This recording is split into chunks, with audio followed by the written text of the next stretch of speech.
Hello বন্ধুরা, কেমন আছো তোমরা? আজকে এই সাদা কাগজটা দিয়ে এত সুন্দর একটা ইউনিক পেপার কাটিং দেখাবো তোমাদের। এই পেপার কাটিংটা করতে গেলে প্রথমে পেপারটাকে সুন্দর করে ভাঁজ করে নিতে হবে, যেভাবে আমি করছি। ভাঁজটা ঠিকঠাক দেখে নাও, কতগুলো ফোল্ড আমি করছি সেই অনুযায়ী তোমাদেরও করে নিতে হবে। কাগজের এই ফোল্ড করাটাই হচ্ছে মেন পার্ট। এটার উপরে ডিপেন্ড করছে ডিজাইনটা কী টাইপের হবে। তারপরতে আছে আরও আঁকতে হবে কিংবা কাটতে হবে, সেটা আছে। বাড়তি অংশগুলোকে আমি কেটে বাদ দিয়ে দিচ্ছি এখানে। ফোল্ড করা হয়ে যেতেই আমি কাগজটার ওপর পেন্সিল দিয়ে এঁকে নিয়েছি। আঁকাটা ভালো করে দেখে নাও, এই আঁকাটাই করতে হবে এবং যে যে অংশগুলো বাদ দিতে হবে সেখানে আমি দাগ দিয়ে দিলাম।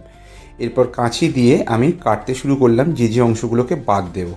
যে আঁকাটাকে আমি ভিডিওর মধ্যে দেখালাম সেটাকে পারলে স্ক্রিনশট করে নিও, তাহলে তোমাদের এঁকে নিতেও খুব সুবিধা হবে। আর যেভাবে আমি কাটছি এইভাবে একটু ধৈর্য সহকারে কেটে নিও। তড়িঘড়ি করলে কিন্তু কাগজটা ছিঁড়ে যাওয়ার সম্ভাবনা থাকবে।